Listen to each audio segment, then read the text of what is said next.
보혈을 지나 하나님 품으로 보혈을 지나 아버지 품으로 보혈을 지나 하나님 품으로 한 걸음씩 나가네.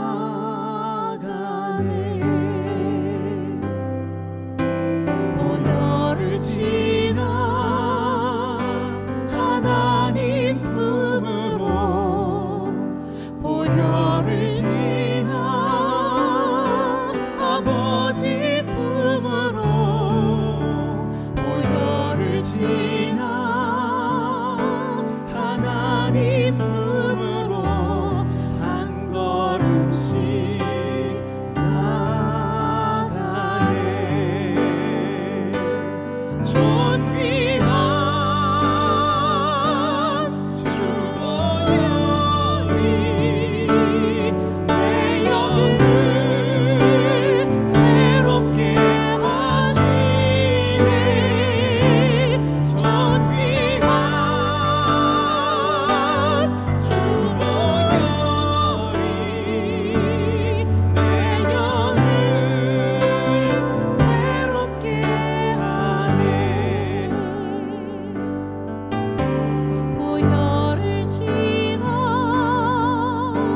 하나님 품으로 보혈을 지나 아버지 품으로 보혈을 지나 하나님 품으로 한 걸음씩 나가네. 존귀한 주 보혈이 내 영을 새롭게 하시네. 존귀한 주 보혈이 내 영을 새롭게 하네. 존귀한 주 보혈이 내 영을 새롭게 하시네. 존귀한 주 보혈이 내 영을 새롭게. 존귀한 주님의 보혈, 존귀한 주 보혈이 내 영을 새롭게 하시네. 존귀한 주 보혈이 내 영을 새롭게 하네.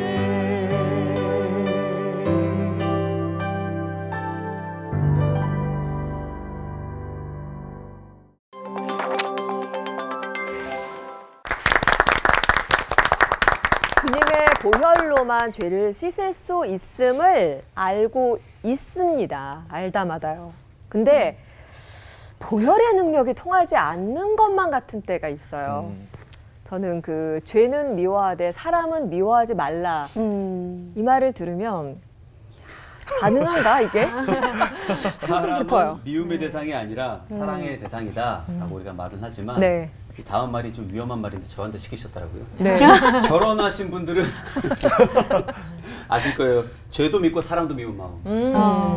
근데 오죽하면 미워 죽겠어라는 말이 다 있겠어요. 예. 죄를 미워하는데 어떻게 죄를 지은 사람을 안 미워할 수 있는 걸까? 할 얘기가 그러니까요. 이유 없이 미운 게 아니거든요. 남한테 그쵸. 해를 가하거나 뭐 피해를 주면 오히려 미워하는 게 정상 아닌가요? 네. 그런데 예수님도 죄를 미워하신다고 했잖아요.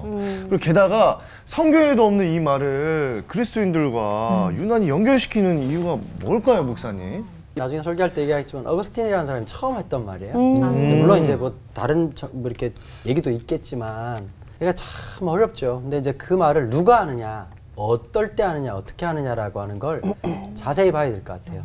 그리고 우리가 또 어떻게 이 말씀을 우리가 이 성경적 관점에서 해석할 것인가 참 고민해야 될 거고 오늘 주제가 참 멋있긴 하지만 설교자로서는 굉장히 난감하네요. 네. 이거 거꾸로 가는 경우도 많아요. 예. 죄는 좋아하고 사람은 미워하고. 심각한 상태도 있습니다. 사실 그게 일반적일 수 있어요. 그렇군요. 죄가 주는 이익 때문에. 예, 맞습니다. 근데 이 말을 왜 여러분들은 힘들어 하셔요? 죄는 미워하지만 사람은 미워하지 말라는 것이 진짜 복음 아니에요? 왜냐하면 늘 피해자 입장에서 생각하거나 심판자 입장에서 생각하는 것 같아요. 근데 실제로 우리가 가해자일 수 있고 죄인의 자리에 있을 때는 이 말처럼 기쁜 소식이 없죠. 죄는 미워하지만 사람 미워하지 말라. 정말 고맙습니다. 그 얼마나 귀한 말이냐는 거죠. 그래서 어거스틴이 그 말을 한 이유는 가장 큰 자기가 죄인이거든요. 그러니까 그것 없으면 못 사는 거예요. 자기도 죄처럼 제거돼야 되는 대상이 되거든요. 근데 자기 같은 죄인에게는 그 진리가 복음이죠. 기쁨이죠. 불가능한 모순처럼 보이는 말이죠. 죄는 미워하되 사람은 미워하지 말라. 이 악한 시대에 이게 정말 가능한 일인지 목사님들의 설교에서 답을 좀 찾아보도록 하겠습니다. 김관성 목사님부터 시작해 주시죠.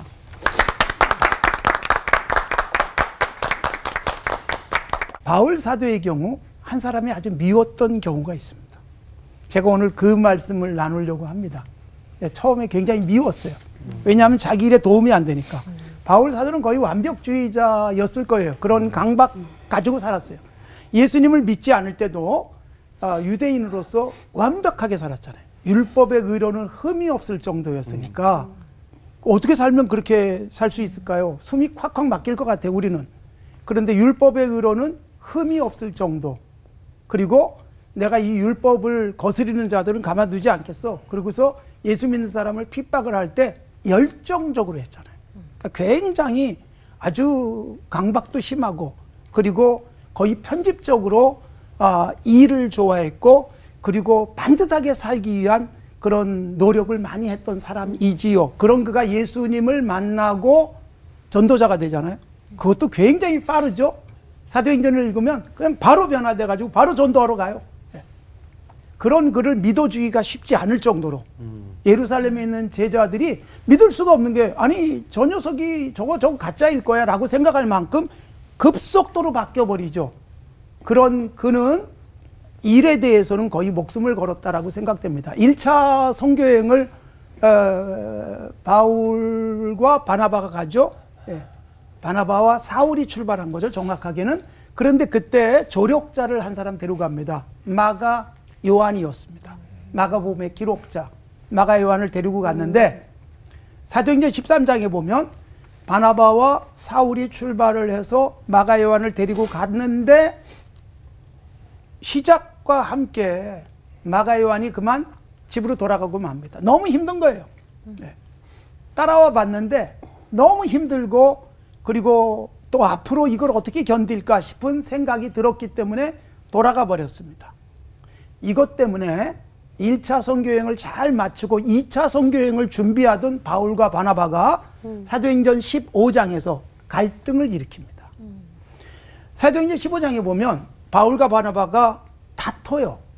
무엇 때문에 다투냐? 바나바는 마가 요한이 지난번에 실패했는데 실패자로 두면 되겠니? 데려가서 다시 회복시켜주자. 근데 바울은 어때요? 그놈 안 돼. 지난번에 얼마나 우리에게 손해를 끼쳤는데 그러니까 그의 실수, 그의 모자람, 약함 이게 밉고 싫을 수 있는데 마가 요한까지 거부해버리고 말았습니다. 그래서 마가 요한은 결국 바울에게는 완전히 실패자로 낙인 찍혔고 미움의 대상이 됐을지 몰라요. 그런데 바나바가 그를 데리고 떠납니다. 어느 정도예요? 바울과 결별할 정도로. 그러니까 바나바는 정말 실수한 것, 모자란 것, 그것을 정말 안 좋은 일이지만 바나바는 마가 요한은 사랑해 줬어요. 회복시켜주자. 이 사람을 다시 세워주자. 그래서 마가 요한 데리고 떠납니다. 결국은 누가 옳았을까요? 이것 때문에 마가 요한이 바뀌잖아요. 만일 바나바가 없었으면 마가복음이 없었을 겁니다. 마가복음을 마가가 썼으니까. 바로 실패했던 그를 믿어주고 그를 사랑해줘서 다시 기회를 줬던 바나바가 마가라고 하는 인물을 만들어 냈습니다. 그런데 이게 여러분 바울에게는 어떻게 됐을까요? 바울이 나중에 바나바와 함께 마가 요한이 2차 전도행을 어디로 갔는지 행적은 나오지 않지만 분명히 가서 사역하고 훈련받으면서 굉장히 훌륭하고 신실한 일꾼으로 변화됐습니다. 그것 때문에 바울 사도의 마지막 서신에서 디모데 후서 4장에서 이렇게 고백합니다. 디모데야, 빨리 좀 와줘라. 나 지금 외롭다. 내 곁에 사람이 없어. 그런데 네가 올 때 누구 데리고 오라고요? 마가도 데리고 와라. 마가는 나의 일에 유익한 사람이다.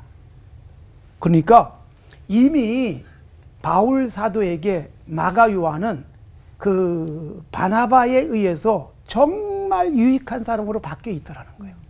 그래서 바울 사도도 많이 변했을 거예요. 처음엔 굉장히 일에 대한 강박 그리고 완벽주의 그랬던 그가 예수님과 더 깊어지면서 수많은 사람을 대하면서 죄를 몰아내고 하나님의 나라를 펼쳐가는 사역자로 살았지만 죄인들이라고 해도 희망이 있다. 저놈은 안 돼 라고 찍을 사람은 없다는 것을 깨닫게 되었을 거고 나중에 마가 요한이 이렇게 내게도 유익한 사람이 되다니 그래서 바울 사도가 굉장히 많이 깨달았을 것입니다. 마가는 베드로 사도에게도 아주 유익한 사람으로 되어져 있지요.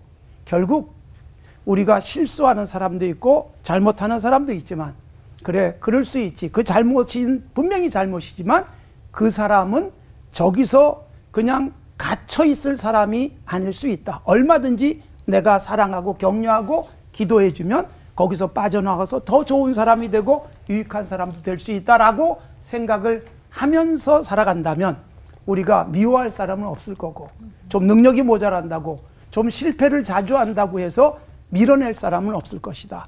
그것은 예수님이 우리를 그렇게 하셨기 때문에 예수님이 저를 그래도 사랑해 주시니까 지금 저의 이런 모습조차도 사랑해 주고 계시는 주님을 생각하니 우리도 그렇게 살아야 되지 않을까 그것을 다시 한번 다짐하게 됩니다. 하나님 아버지 감사합니다. 주님이 이 땅에 오셔서 우리를 사랑하시고 우리의 죄를 우리에게서 해결해 주기 위해서 죽어주시기까지 했는데 우리들이 다시 한번 사람 보는 눈, 자세 달라지게 하옵소서. 예수님의 이름으로 기도드리옵나이다. 아멘. 요한복음 8장에 보면 우리가 잘 알고 있던 간음하는 현장에 잡혀온 한 여인의 이야기를 다시 한번 생각해 봐요. 바리새인들의 기가 막힌 기획 작품이었어요. 또 간음하는 여자를 어디서 카메라 달아가지고 하는 것도 아닐 거고 누가 기가 막힌 아이디어를 냈을 거예요. 한번 생각해 보십시오. 여자가 잡혀왔는데 순식간에 사람들이 모여들었다는 건 분명히 배후에 무언가를 준비한 사람이 있었다는 정황일 겁니다. 그리고 여자를 하나 데리고 와가지고 어떻게 잡아왔는지는 알 수 없으나 예수께 딱 질문을 하는 거죠. 모세 율법에 이런 여자는 돌로 쳐 죽이라고 하는데 당신은 어찌할 것입니까? 라고 이렇게 질문을 던졌습니다. 예수님이 글을 썼다라고 하는 표현이 딱 요한복음 8장에만 나와요. 땅에 서서 뭐라고 썼는지 모르겠지만 한참 글을 쓰시다가 일어나서 단 한마디를 내뱉으시죠. 죄 없는 자가 먼저 돌을 쳐라. 이 바리새인들의 사고방식, 우리의 삶 속에 보면 죄라고 하는 것 속에서 사람들에 대한 나보다 더 큰 죄를 보면서 누구나 우리는 어떻게든 그 사람을 심판할 수 있다라고 하는 무의식이 우리 속에 늘 있었던 것 같아요. 어거스틴도 마찬가지죠. 어거스틴이 범죄하고 하나님 앞에서 배교했던 사람들이 다시 주님 앞에 쓰임받을 수 있느냐라고 했을 때 어거스틴이 이런 말을 하거든요. 녹슨 칼도 주님께서 다시 가다듬으면 쓰일 수 있다. 이런 얘기를 했었거든요. 사실 저는 용서받은 죄인이거든요. 사실 이 말을 앞에 제일 먼저 있어야 될 것은 저 자신이라고 생각해요. 내가 아까 가정 얘기도 하셨지만 집에서도 하나님 비슷하신 아내가 계시거든요. 늘 그분 앞에 가면 두렵고 떨리고 부르실 때마다 보좌 앞에 나가는 그런 두려움으로 살아가지만 늘 그렇게 잘못한 게 많아요. 부족하고 막 그렇게 사무엘 선생님 하신 말씀처럼 기도 쉬는 죄를 범치 않겠다고 할 때마다 늘 마음에 부담이 있고 여러 가지 어려움들이 있죠. 근데 저는 그런 마음이 들더라고 보니까. 그런 나를 용서한 당신의 자녀로 받아주시는 그 놀라운 은혜. 저는 이 어거스틴이 한 말이 첫 번째는 자기 자신에 대한 믿음의 고백이었다는 생각이 듭니다. 예수님께서 이 여인에게 사람들에게 먼저 이 말을 하고 난 다음에 마치 아무것도 모르는 것처럼 시트콤 하듯이 벌떡 일어나서 사람들이 아무도 없어지니까 여인에게 묻습니다. 야, 사람들 다 어디 갔냐? 네, 다 갔습니다. 예수님이 한 말씀 더 하시죠. 나도 너를 정죄치 않아야 할 테니까 죄를 짓지 말아라. 이러고 보내주는 장면이었습니다. 그냥 단순히 정죄하지 않음으로 끝나는 것이 아니라 그 죄의 문제를 해결하러 오신 주님. 죄라고 하는 것은 인간이 인류가 살아가는 동안 뗄래야 뗄 수 없는 죄인이라고 하는 단어는 죄와 인간이라는 단어가 구분될 수 없는 단어였는데 그리스도의 놀라운 십자가가 우리를 그 죄에서 하나님의 자녀라고 하는 영광된 신분으로 분리하신 놀라운 역사적이고 인격적이고 본질적인 놀라운 사건이었던 거죠. 우리가 이 주제를 가지고서 얘기하면서 사실은 참 잘못 오해할 수 있습니다. 누군가가 뭐 어떤 영화, 밀양이라는 영화에서 나온 것처럼 하나님 자기를 용서했다고 얘기하는데 그 용서라고 하는 것은 우리의 삶에서 당당함을 만들어내는 것이 아니라 하나님의 자녀다움의 고결함, 그걸 한마디로 겸손함이라고 얘기할 수 있잖아요. 한없이 고결할 수 있는 겸손함. 내가 용서받았다라는 사실 앞에서 상대방에게 당당하게 만드는 것이 아니라 또 하나의 놀라운 사실은 나를 받아들이게 만들고 또 누군가를 받아들이게 하는 엄청난 흡입력으로서의 모습이지 내가 하나님 용서했으니 나 당당한 사람이라고 만드는 오만함으로 만들지 않는다는 사실. 이 하나님의 은혜라고 하는 게 우리를 한없이 고결하고 당신의 자녀답게 만든다는 생각이 들었습니다. 저희 아버님은 원로 목사님이신데요. 아버지한테 한번 물어본 적이 있어요. 아버지 목회하시면서 전성기는 언제였습니까? 보통 그러면 막 목사님들이 그런 얘기 하잖아요. 막 숫자 많이 늘어나고 막 그냥 예배당 짓고. 근데 아버지가 오래간만에 의외의 말씀을 하셨어요. 아버지답지 않은 말씀을. 저희 아버님이 유치양 사역을 한 50년 하셨거든요. 왜 그런지 모르겠지만. 매주 토요일마다 유치양에서 전도를 하셨어요. 그래서 모르겠지만 그 나오신 분들 중에서 가끔씩 집이 없다고 찾아오시는 분이 계셨고 제 방에다 그 두 분을 감금을 하셨습니다. 중학교 3학년 때부터 고등학교 3학년 때까지 그 형님들이랑 같이 지냈거든요. 그 누워가지고 감옥 얘기를 하면 흡사 그 장면만 찍어놓으면 감옥인 겁니다. 중3 때부터 고3 때까지. 근데 그 중에 한 형님이 그 습관을 못 고치고 저희 아버님이 노력해가지고 19살, 20살 때 중학교를 다시 들어가게 해주셨어요. 학교 교장선생님한테 무릎 꿇고. 근데 그 형님이 그 습관을 못 버리고 지금도 이렇게 학교를 많이 이게 그 나라에서 지정한 학교에서 지금 계속 20범째 이렇게 넘게 계시거든요. 근데 그 얘기를 하시더라고요. 그분의 이름을 말씀드릴 수는 없지만 저희 아버님이 내가 그 아이를 그렇게 많이 실수하고 잘못하지만 끊임없이 사랑할 때가 내 영혼의 전성기였다 이렇게 얘기하시더라고요. 제가 굉장히 감동을 받았어요. 영혼의 전성기란 죄를 용서하고 사람을 사랑할 수 있는 능력이 진짜 영적인 전성기가 아닌가 이 생각이 들고 바로 오늘 요한복음 8장이 그 주님의 놀라운 은혜의 장면 중에 정수가 아니었나라는 생각이 듭니다.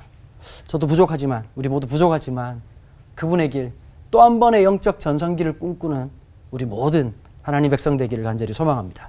기도하겠습니다. 주님, 우린 그럴 만한 힘도 능력도 없습니다. 나를 용서할 수 있는 주님의 그 은혜 가운데 머물게 하시고 뿐만 아니라 수많은 사람들을 용서할 수 있는 참된 영적인 전성기가 우리의 심령 가운데 임하여 주옵소서. 감사드리며 예수 이름으로 기도합니다. 아멘.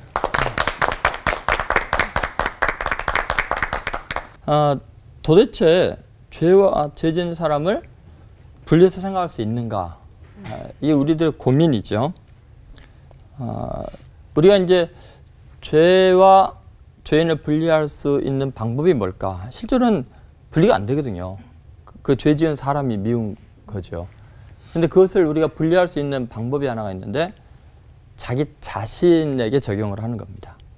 예를 들어서 이 세상에서 내가 가장 명백하게 목도한 모든 죄를 다 목도한 사람이 누구냐면 자기 자신이거든요. 내가 죄 지은 것은 남들이 모르는 걸 너무나 많이 알고 있거든요. 그런데 나라는 존재를 그렇게 애착을 갖고 사랑하고 이해해 주는 경우는 정말 특별해요.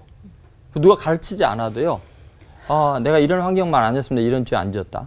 그 사람만 아니었으면 내가 이런 짓 안 했다. 내가 그 소리만 안 듣고 자랐어도 내가 이런 짓 안 했다. 무슨 말이냐면요. 자기가 지은 죄와 자기 자신을 철저하게 분리하는 것이 우리의 본능이고요. 아주 익숙한 일이에요. 문제는 남의 죄에 대해서는 그걸 적용하지 않는다는 거예요. 나에게만 적용하니까. 그런데 사도 바울은 이것을 그대로 적용을 하죠. 예를 들면 로마서 7장 20절 같은 데 보면 내가 원하지 아니하는 바를 행하면 내가 아니요 내 속에 거하는 죄니라. 그러니까 내가 아니요 내 속에 거하는 죄니라. 자기 죄를 알잖아요. 스테반 돌로 쳐 죽이고 뭐 치명적인 죄를 지었거든요. 그런데 그걸 분리하니까 사역을 할 수 있는 거예요. 만약에 갔다 그러면 자기가 죽어야죠. 그래서 우리는 일단 분리할 수 있다. 이걸 우리 경험상 내 자신을 돌아보면 가능한 거라고 쉽게 알 수 있어요. 두 번째는 그러면 생사를 다루는 죄마저 용서할 수 있는가? 정말 심각한 죄를 지었는데 용서할 수 있는가? 근데 실제로 의인은 없나니 하나도 없다고 그랬잖아요. 성경에는 로마서 3장 10절 그랬고 죄의 삭은 사망이라 그랬잖아요. 그러니까 사실은 우리 모두가 다 죽을 죄인입니다. 사망에 이르는 죄입니다. 근데 생사를 가릴 만한 심각한 죄인을 우리가 어떻게 대하느냐는 실제로 내가 생사의 갈림길에 놓이는 굉장히 심각한 상태입니다. 다시 말해서 그 죄를 용서할 수 있느냐 없느냐는 내가 살 수 있느냐 죽느냐를 결정하는 거예요. 주님께서는 우리에게 명백하게 이야기하시거든. 비판을 받지 아니하려거든 비판하지 말라. 이거 엄청난 복음이에요. 왜냐하면 내가 비판받을 일이 엄청나게 많은데 그 죄값을 치르면은 비판 안 받는 게 아니라 남 비판 안 하면 그 혜택을 받는다는 거예요. 이거 엄청난 기회잖아요. 이게 복음이잖아요.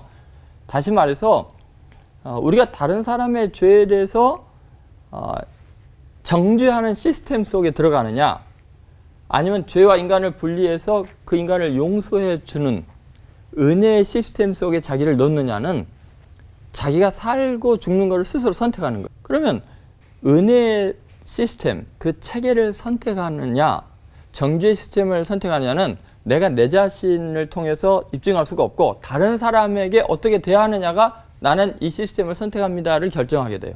내 죄와 내 자신을 분리할 수 있는 길은 바로 그렇게 남에게 대접을 해주는 거죠. 그래서 예수님이 대접을 받고자 하는 대로 너희도 남을 대접하라. 이것이 율법이요 선지자니라 그랬거든요. 그러니까 생사를 가르는 죄도 우리는 용서할 수 있어야 되는 거죠. 분리할 수 있어야 돼요. 마지막으로 중요한 게 가장 소중한 것을 해친 사람마저 미워하지 않는 현실적인 가능성이 있는가? 현실적으로 가능한가 이거예요. 그래서 이제 사무엘상 24장 3절부터 7절에 나오는 내용을 보면 다윗이 사울왕을 죽일 기회가 오거든요. 굴 속에 깊이 들어가 있는데 변을 보러 사울왕이 들어오거든요. 그러니까 부하들이 당신의 원수를 하나님이 당신의 손에 넘긴다고 하는데 바로 이때입니다. 죽입시다. 그래야 그 사울왕의 못된 악행이 멈춰질 뿐만 아니라 다윗이 그 모진 고난 피난의 세월을 왕이 될 때까지 그 10대부터서 겪어야 되는데 그걸 종식시킬 수 있잖아요. 하나님이 준 기회잖아요. 그런데 다윗이 옷자락만 살짝 빈 다음에 이런 이야기를 합니다. 내가 하나님께 범죄했다. 여호와의 기름 부음 받은 자의 옷자락을 뱉다. 그러면서 부하들에게 절대로 사울 왕 하나님의 기름 부음 받은 자니까 너희들 손대면 안 된다. 이렇게 이야기하거든요. 그런데 이게요. 대단히 중요한 이야기예요. 현실적으로 굉장히 다윗에게는 중요한 일이었어요. 왜냐면요. 다윗이 나중에 범죄를 하잖아요. 밧세바를 범하죠. 그 충성스러운 우리아 장군을 모살해서 죽이잖아요. 그리고 집안이 엉망이 되어갖고 압살롬이 왕자의 날 이렇게 반란까지 일으키잖아요. 추하디추한 몰골이 되었고 범죄자가 되었는데 신기한 것은 다윗의 부하 중에 누구 하나 다윗에게 대적을 못해요. 반란을 못 일으켜요. 왜요? 봤거든요. 다윗이 선택한 시스템을. 옷자락 하나 비교도 막 죄책감 느끼고 여호와의 기름 부음 받은 자니까 아무리 큰 죄를 지어도 하나님 알아서 니네 손대면 안 된다라는 다윗의 그 하나님 경유하는 걸 봤기 때문에 그 부하들은 다윗 손을 못 대는 거예요. 그걸 그 시스템 속에 있기 때문에 그런 거예요. 그러니까 결국 현실적으로 우리는 다른 사람 용서하는 것이 내가 용서받는 길이에요. 그런데 그것은 십자가 사건이죠. 죄와 사람을 완전히 분리하는 것이 십자가예요. 왜냐하면 십자가는 죄의 대가를 치러주는 거지만 그 사람을 완전히 자유케 하는 거죠. 그래서 우리는 죄와 사람을 분리하기가 힘든 이유가 뭐냐면 나에게 적용할 땐 쉽지만 남에게 적용할 때 어려운 이유가 희생이 따르기 때문이에요. 고난이 따르기 때문이에요. 그러나 그것이 예수님이 가신 길이고 우리도 그렇게 가서 승리할 줄로 믿습니다. 기도하겠습니다. 하나님 아버지, 이제 죄와 죄인을 구분하고 죄인을 용서하는 것이 너무나 당연하고 자연스러운 것이 되어서 우리의 현실적인 실수와 죄악에서도 용서받는 은혜의 시스템 속에 살아가는 저희들이 다 되게 하여 주옵소서. 예수님의 이름으로 기도드립니다. 아멘. 아멘.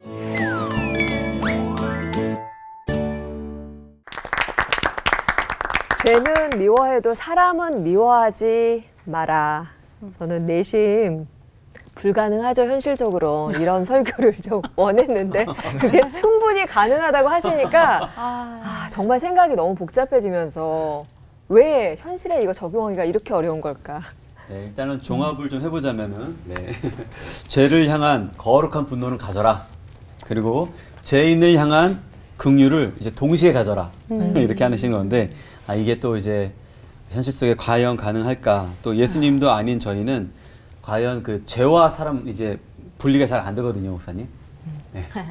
원래 인간들은 의인도 미워하잖아요. 예수님이 의인이라서 싫었어요. 너무 완벽하니까. 맞아. 그러니까 사실 뭐 죄인을 미워하는 거는 뭐 그거는 당연한 거예요, 오히려. 정당. 예, 죄인 미워해야지. 그런데 목사가 그렇게 말하고 끝내면 안 되니까. 예, 우리 그러고 끝내시면 참 좋을 것 같아요. 사실 죄인을 미워하지 않으려면 쉽지는 않지만 미워하지 않으려면 그 죄인도 불쌍한 사람이죠. 저런 죄를 저지른 저 사람은 그 죄에 완전히 사로잡혔고 그의 양심을 말하자면 강도 맞은 사람과 같죠. 그러니까 어떻게 보면 가장 불쌍한 사람일 수 있습니다. 예. 그렇게 생각하면 그냥 측은하게 여기는 거죠. 뭐 사랑하지는 못해도 또 미워하지는 않더라도 그냥 측은히 여기면서 하면 되지 않을까 그런 생각도 좀 듭니다. 뭐 저는 잘 안 되지만 하나님 만드신 게 두 가지 있다 그러잖아요. 가정과 교회. 뭐 가정에서 제일 저도 이제 결혼하고 아들 하나 딸 하나가 있는데요. 그 마음 되게 많이 들어요. 그 우리 아들 볼 때마다 제가 농담처럼 요즘 자주 하는 말이 있어요. 고3인데 지금 애가 무력증이 되게 심하거든요. 내 얘기를 자꾸 묵상하게 되는 거예요. 들어갈 때마다 저걸 번제로 들어야 되나 화목제로 들어야 되나. 가정이라는 기관을 통해서 두 가지 연습하게 하신 것 같아요. 용서와 사랑. 교회가 해야 될 게 딴 게 아닌 것 같아요. 용서하고 사랑하는 거. 그러니까 용서가 안 되고 사랑이 안 되는 게 세상이잖아요. 사랑한 게 아니고 내 편이 돼준 거고 내가 원하는 걸 해준 거지 사랑한 게 아니었거든요.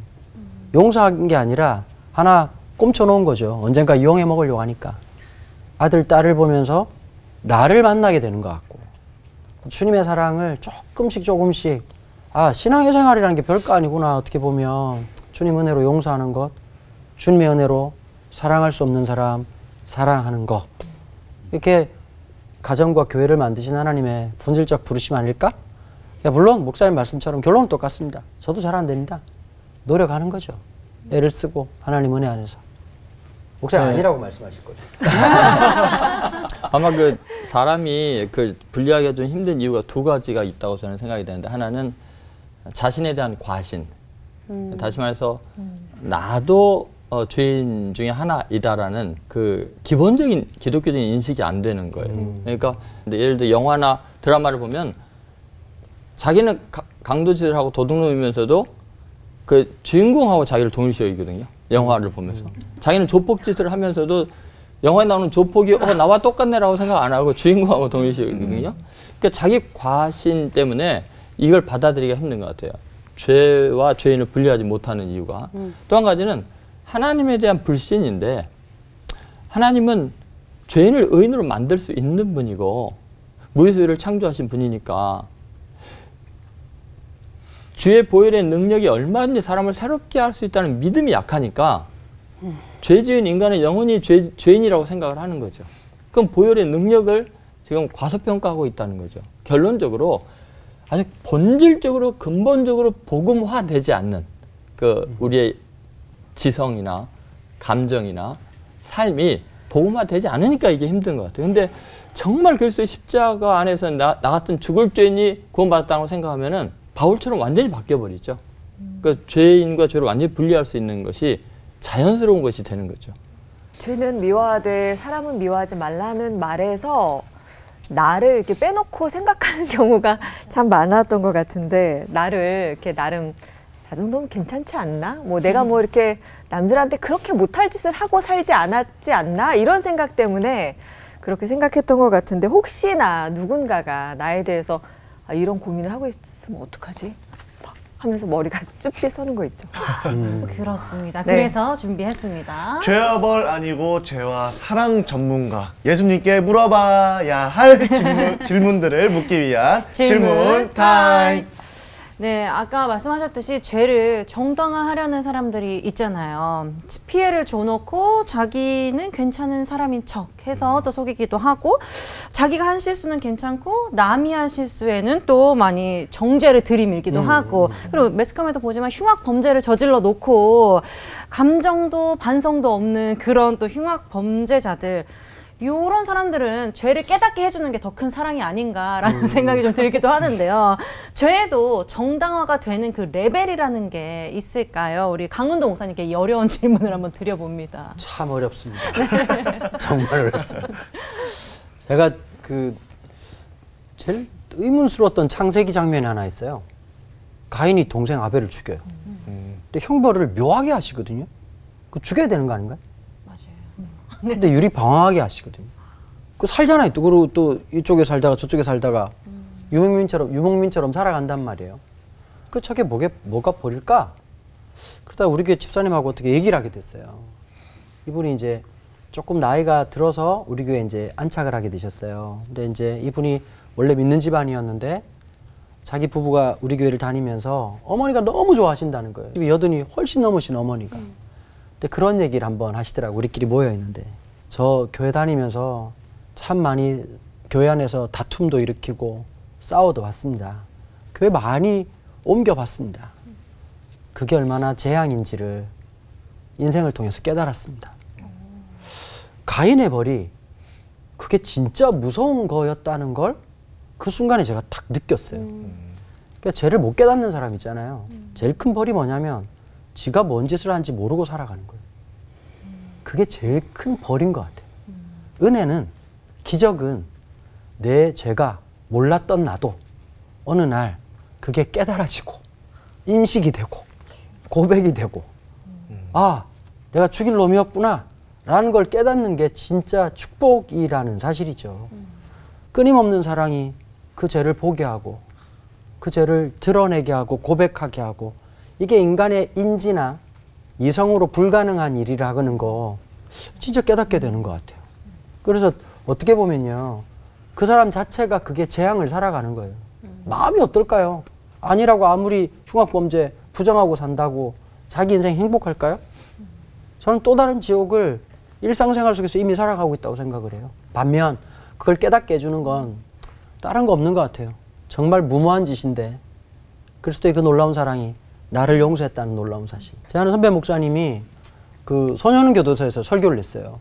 듣나요, 애들이. 목사와 설교하는데. 근데 나중에 이제 한 명을 지나가다가 그 친구한테 이렇게 귓속말로 얘기했대요. 나도 죄인이야. 그랬더니 무슨 죄 지었어요? 이렇게 묻더래요. 그래 뭐 할 건 많은데 넌 들킨 죄인이고 난 아직 안 들킨 죄인이야. 그러고 쓱 지나갔는데 걔가 갑자기 울기 시작하더라는 거예요. 사실 우리 다 죄인이거든. 그걸 우리가 자꾸 까먹고 살아가는 것 같아요. 그걸 인지하고 살아가는 게 그게 제일 큰 축복 아닌가, 그리스도인으로서. 오늘도 하나님 앞에 한없이 부끄럽고 한없이 감사하고 그게 정말 축복인데 어느 날 그건 하나도 모르고 있는 지옥 같은 삶을 살아가는 그리스도인들이, 내면의 지옥을 살아가는 그리스도인들이 너무 많은 것 같아요. 그럼 제가 이어서 우리 옆에 계신 김관선 목사님께 질문 한번 드려보도록 하겠습니다. 그 구약에서는요, 죄인들에 대한 그 징벌이 좀 심했잖아요. 그 어린아이까지 한 명도 살려두지 말라, 뭐 이렇게 명령도 하셨었는데, 그때 당시에는 왜 이렇게 좀 무자비하게 기회도 주시지 않고 그랬을지 궁금하고요. 그리고 신약에서는 반대로 용서해라, 기회를 줘라, 이렇게 말씀하시는데 좀 앞뒤가 다른 게 아닌가 좀 헷갈립니다. 그래요. 저도 헷갈려요. 사람이 일반적으로 그냥 착하고 뭐 평범하게 살아가는 사람들에게 제일 견디기 어려운 것이 뭐냐면 저놈 나쁜 놈인데 너무 잘 살고 있는 거예요. 속상하지 않습니까? 맞습니다. 이게 인간들의 심리일 거예요. 사실 어떻게 보면 구약은 훨씬 속 시원할 것 같아. 죄인들 다 죽여버리니까. 네. 좋네. 네. 그야말로 삼족을 멸하고 막 이러니까 속 시원한 부분이다. 오히려 이렇게 생각이 들어요. 근데 그게 내가 만일 죄인이면 이게 이제 가슴 떨리는 일이지만. 예. 근데 구약에서의 중요한 원칙이 있어요. 구약을 우리가 흔히 율법, 신약을 복음 그렇게 나눌 수가 있어요. 율법의 핵심이 뭐예요? 율법은 정죄예요. 율법은 죄를 깨닫게 한다라고 바울 사도도 해석을 하고 있잖아요. 그러니까 아담과 하와에게 하나님이 먹으면 죽으리라 그렇게 말씀하시죠. 이게 3장, 창세기 3장에 나오는 원칙이죠. 이게 구약에 쫙 흘러가는 거예요. 죄 지으면 죽어, 죄 지으면 죽어. 이게 구약에서 끊임없이 교육해왔던 부분인데, 자 보세요. 죄인을 싹싹 죽인다고 해서 죄가 없어지지 않는 거죠. 수천 년 동안의 학습 효과는 징벌로 해결이 안 되는구나. 이걸 하나님이 철저하게 깨닫게 하시고, 신약이 오면 복음이 뭐예요? 죄인들에게 용서, 사랑. 그럼에도 불구하고 다시 기회를 주고. 그래서 신약에서는, 구약에서는 죄인이 죽어요. 근데 신약이 와서 신약이 되는 이유가 뭐냐면 죄인은 살고 예수님이 죽어요. 최고의 의인이 죽어요. 그래서 의인이 죽음으로 말미암아 죄인이 살아나는 것. 이게 구약에서 끊임없이 죄의 삭슨 죽음이다. 그리고 끊임없이 징벌과 하나님의 죄에 대한 멸절, 이것이 쭉 흘러가면서 우리에게 깎아봤죠. 그럼 이거 어떻게 살아야 되나? 그래서 죄인이 죽어요, 구약에서는. 그런데 신약에서는 의인이 죽고 우리를 살리신다. 이게 저는 뭐 가장 중요한 성경의 메시지가 아닐까. 그래서 죄인이 죽는 게 구약이지만 신약에 와서는 예수님, 의인이 죽고 우리가 살아가는 것. 이게 바로 은혜다. 이게 복음이다. 그렇게 좀 생각을, 이게 뭐 굉장히 복잡하기 때문에 이 짧은 시간에 얘기는 안 되는데, 예, 목사님들 가슴 속에 지금 딴 얘기가 막 솟아오를 것 같지만 그렇게 간단하게 말씀드리고 싶습니다. 조동정 목사님께 다음 질문을 드리자면, 좀 성경에서 미워할 수밖에 없는 큰 죄를 지었지만 이제 가인의 경우 용서를 받았다고 생각했는데 어떻게 보면 더 큰 형벌이었겠구나 생각이 들기도 하는데, 그렇다면 미워할 수밖에 없는 큰 죄를 지었는데 이유 없이 용서를 받은, 그런 사랑을 받은 인물이 있다면 누구인지 좀 예를 들어서 알려주시면 좋을 것 같고, 또 어떤 계기가 있어야지만 그 죄 지은 사람들이 깨닫고 좀 바뀔 수 있을지도 알려주시면 좋겠습니다. 성경으로 워낙 이제 그런 대상들이 많이 있습니다만, 이제 가장 대표적인 사람이 이제 사도 바울인데, 사도 바울 같은 경우는 그 초대교회에 있어서 가장 큰 원수죠. 가장 훌륭했던 스데반 같은 성자를 그 돌로 쳐 죽인 장본인이고, 그래도 살기가 등등해갖고 그냥 다메섹까지도 모든 예수 믿는 사람을 잡아 죽이로 작정을 한 사람이거든요.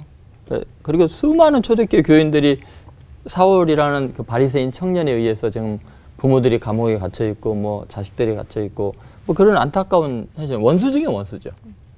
그런데 이제 다메섹 도상에서 가는 길에 이제 예수님을 만나고 이 사울이란 이 청년이 깨달은 게 뭐냐면 자기가 하나님을 대적했다는 거. 자기는 도저히 용서받을 수 없는 자기의 과거의 모든 율법적인 열심이 하나님에 대한 대적 행위가 된 걸 깨달으니까 살 소망이 없어지죠. 그러니까 자기도 자기를 용서를 못하니까 식음을 전폐하고 눈이 멀어버리는 거죠. 이제 희망을 잃어버린 거죠. 그런데 초대교회 한 사람인 아나냐라는 사람이 이제 찾아와서 누구냐고 그랬을 거 아니야, 사울이. 그러면 아나냐라고. 그러니까 자기가 지금 체포해서 죽이려고 하는 그 명단에 아나냐가 있을 텐데 그 아나냐가 오니까 이제 사울은 어차피 인생 포기했고 맞아 죽겠구나 생각했는데 아나냐가 첫 보자마자 끌어안으면서 형제 사울아 그러죠. 원수라고 안 그러고 형제 사울아. 길에서 나타난 예수께서는 눈을 뜨게 하시고 너를 이방인의 사도로 택함을 받았다고 나에게 말씀하셨다. 이건 무조건적인 용서거든요. 그러니까 지금 이 사울의 입장에서는 지금 이게 현실 속에서 일어나는 이해할 수 없는 일이에요. 왜냐하면 자기는 악을 행했고 너무나 큰 죄를 지은 걸 깨달았는데 이게 무조건적인 용서거든요. 그러니까 이 예수 종교라는 게 예수를 믿는 사람들의 모습이 이론적인 어떤 천상의 교리가 아니라 내 삶의 현실에서 하나님 아버지의 사랑과 용서를 그대로 느끼게 해주는 거예요. 그러니까 이 사람은 너무 충격을 이런 종교라면, 이런 예수라면 내가 믿어야 되겠다고 생각하죠. 그러니까 즉시로 나서 이 복음을 전하고 다니거든요. 근데 결국은 죄와 죄인을 분리하는 가장 중요한 이유는 그 죄인을 구원할 수 있는 유일한 길이기 때문에 그런 것 같아요. 요셉과 마리아의 관계도 똑같습니다. 요셉 입장에서는 마리아가 자기와 상관없이 배가 불러온 걸 용서 못할 거예요. 그래서 가만히 끊고자 했잖아요. 근데 끊고자 하는데 가만히 끊는 게 뭐냐면 사랑하기 때문에 죽일 수가 없는 거예요. 그래서 살려두는 방법이 자기가 오명을 쓰고 욕을 먹더라도 그녀를 죄와 죄인을 분리해서 사랑하는 사람으로 인정하는 거예요. 그녀는 죄를 지었지만 내가 사랑하는 사람으로. 이게 성경의 전체적인 관통이죠. 그래서 하나님 아버지가 우리를 자녀로 보시기 때문에 죄와 죄를 분리할 수밖에 없는 거죠. 사랑이 굉장히 중요한 관건인 것 같아요. 네. 죄는 미워해야 되지만 사람까지 미워하면 안 되는 이유들을 하나하나 알아가는 것 같습니다. 우리를 향한, 이 부족한 우리를 향한 끝없는 하나님의 사랑을 또 깨닫게 되고요. 또 죄에 민감해지면 민감해질수록 나를 용서하는 그 마음으로 타인을 사랑할 수 있겠다는 좀 가능성을 보게 되는데요. 내가 죄짓고 실수해도 안 입게 보는 게 내가 잘해서가 아니라는 거 알게 되는 시간인 것 같아요. 내가 잘하는 게 별로 없는 것 같다는 생각이 더 많이 드는데요. 오히려 내가 남을 포용하고 용서했을 때 또 다른 상황에서 내가 용서받고 포용이 되어지는 경험들이 목사님들께서도 있으셨는지 궁금해서 또 나눠주시면 좋을 것 같고요. 또 그런 경험을 주고받았을 때 뭐가 달라지는 거지? 예, 무엇이 다른지 예수님께서 말씀하고자 하시는 게 어떤 것인지 또 콕 집어서 나눠주시면 좋을 것 같습니다. 늘 그런 생각을 합니다. 내가 누군가를 어떻게 대하느냐는 하나님 나를 이렇게 대해주세요라는 하나님께 행동의 기도니까 우리는 입으로 하는 기도만 기도라 생각하는데 하나님이 더 크게 들으시고 보시는 것은 우리 행동의 기도인 것 같아요. 그러니까 주님 내 죄를 용서해 주옵소서 이렇게 기도할 수도 있지만 나에게 악을 행한 사람을 그냥 용서해 줘버리면 하나님께 그 기도가 상달이 되는 거죠. 예를 들어서 이제 목회자로서는 그런 경험들이 되게 많은데 뭐 이제 교우들과 관계에도 그렇지만 이제 동역하는 동역자들, 이제 부교육자들과 담임 목사의 관계에서는 정말 많은 상처들을 받을 수가 있습니다. 같은 일을 하다 보니까. 근데 정말 말도 안 되게 변명을 하고 또 자기 실수를 갖다 담임 목사에게 뒤집어쓰고 이런 일들이 있을 수 있거든요. 또 담임 목사도 마찬가지예요. 부교육자에 대해서. 그런데 생각해보면 이 사람의 성격, 자라온 환경적인 그 문제 때문에 삐딱해진 성품들이 있는데 목회자가 됐거든요. 그러면 같이 있는다는 것은 십자가예요. 찌르는 가시와 같아요. 많은 문제를 일으키지만 만약에 여기서 그러기서 내가 쫓아내버리면 그 사람은 계속 목회자로 다른 교회에서 하면 또 다른 교회 성도들에게 피해를 주고 다른 목회자에게 피해를 줘요. 그러면 차라리 내가 품고 가면서 내가 예수님께 받은 사랑을 계속 베풀면서 끊임없이 용서하고 격려해주고 하면은 그것도 중요한 하나님의 사역이 되지 않을까. 내가 성도들 용서하고 사랑하는 것뿐만 아니라 내 동역자들을 끝까지 품고 가서 예수님의 사랑이 이런 거라는 것을 나를 통해서 조금이라도 맛보게 한다면 이 사람이 나중에 담임 목회가 되거나 다른 교회에 갔을 때 치유받은 마음으로 목회를 하면 하나님의 나라가 확장되는 데 도움이 되지 않을까. 그런 생각이 한 가지 있고요. 또 한 가지는 이런 경우죠.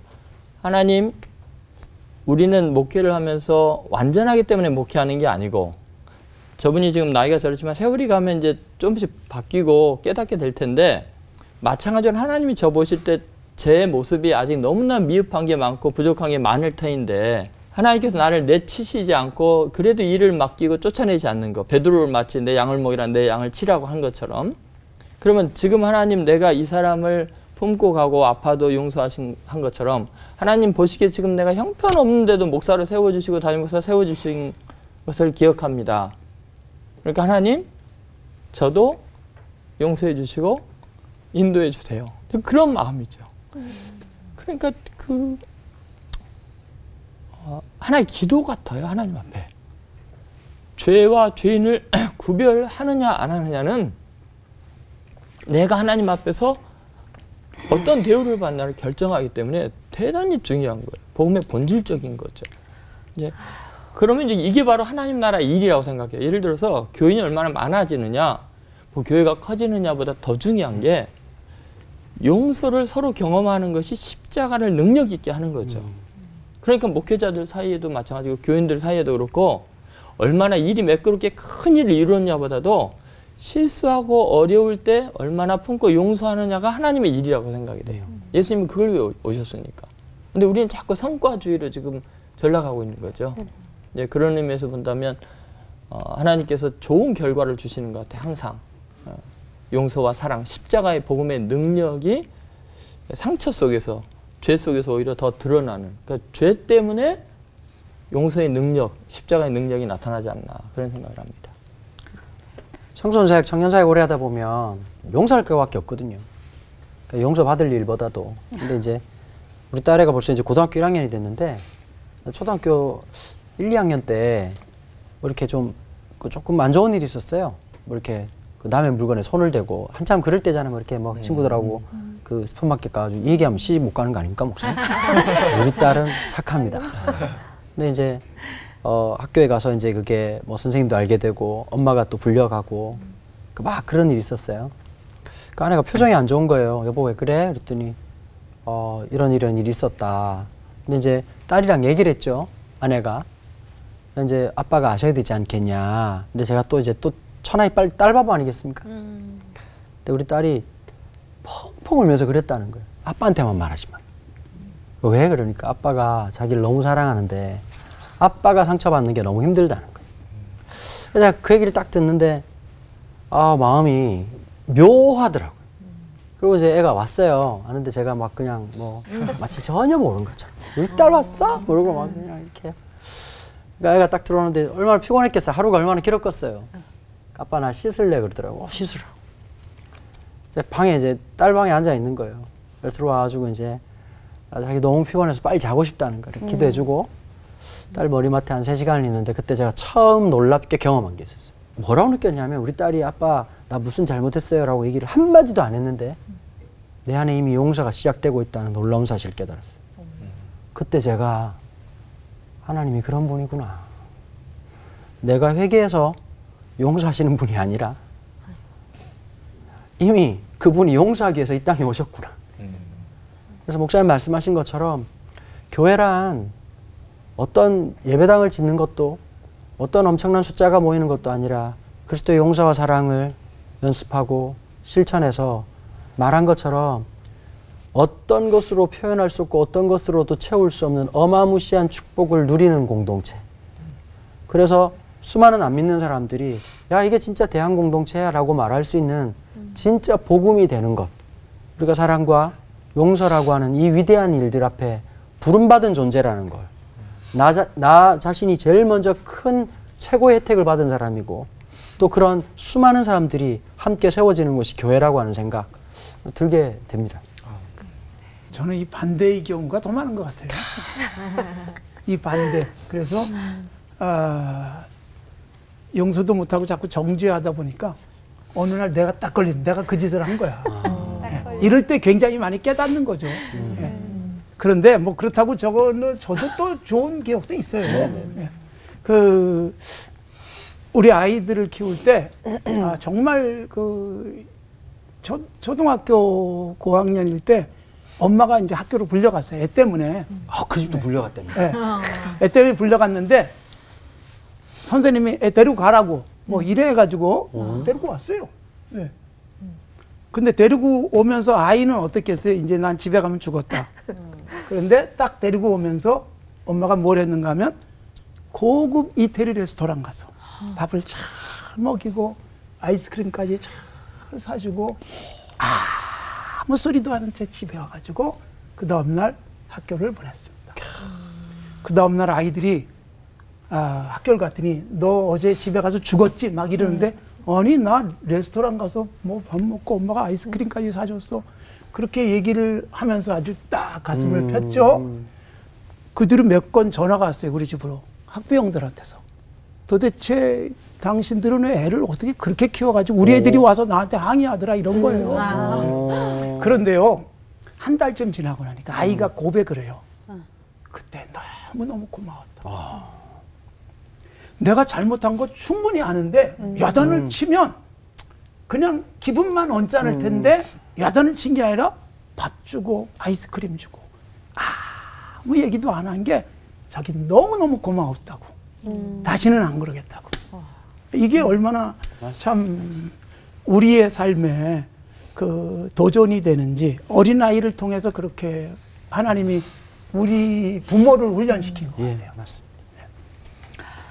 죄 지은 사람을 향해서 손가락질하고 비난하는 거는 굉장히 쉬운 방법이지만 세상 사람들이 볼 때 굉장히 바보처럼 당해주고 용서하고 사랑하는 건 정말 하나님의 방법이고 예수님의 우리에게 보여주신 사랑이 아닐까 싶은데요.